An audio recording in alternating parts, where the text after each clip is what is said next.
Tonight, we're going to do a cemetery, Middletown, Connecticut, on the campus of Wesleyan, Wesleyan University. And it's an art school. Middletown's a great town. It's got awesome restaurants, great people,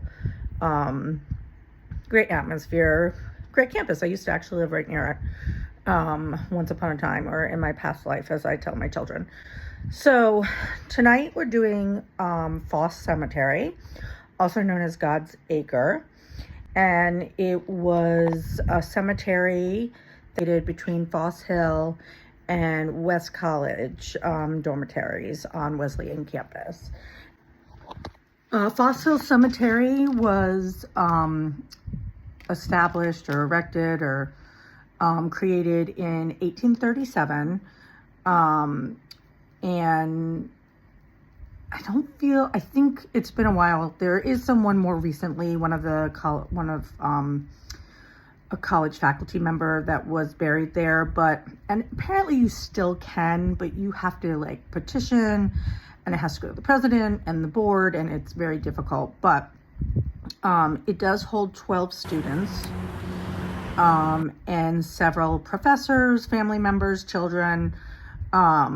It's a beautiful historic graveyard. Small, but very pretty on campus. Additionally, it holds a lot of myths for the college campus, because what is a college without some type of story? Yes, it says. One of the myths being that Joss Whedon's creation of Buffy the Vampire Slayer came from his time as a student there. He has since said that's not the case, but they still like to say it on campus. Another myth is that in the 60s, the bodies were removed from the grave. This has also been debunked. It's not true. They are still buried there, but it's a story they tell on campus. I do have one quick story, actually. This is personal. We talked about maybe putting it on the episode, but since I'm doing this now, I'm just going to bring it up. I'll probably bring it up again on one of our episodes too, but I had my youngest one with me when we went into the cemetery. She's 22 months, and you know what they say about children. So we kind of let her lead the way as to where we were going while we were in the cemetery. And we had to go up this one hill that was not made for a stroller, let me just tell you. And it was snowing on top of it. So it was just everything.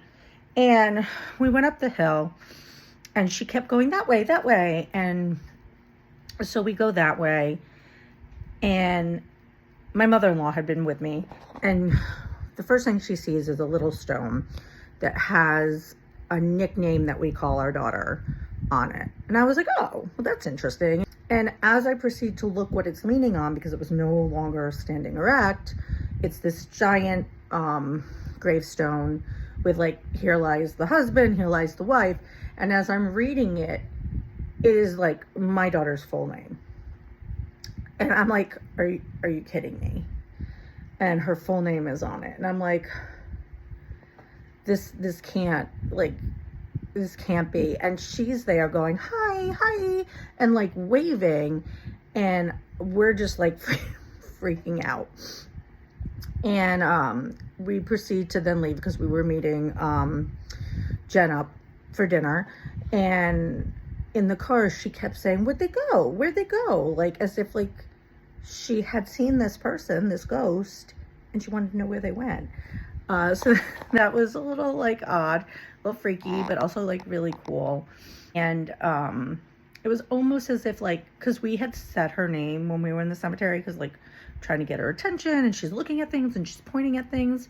So it was almost like the ghost heard their name, did someone call me? And is it real? Is it not real? I don't know, but it was crazy. So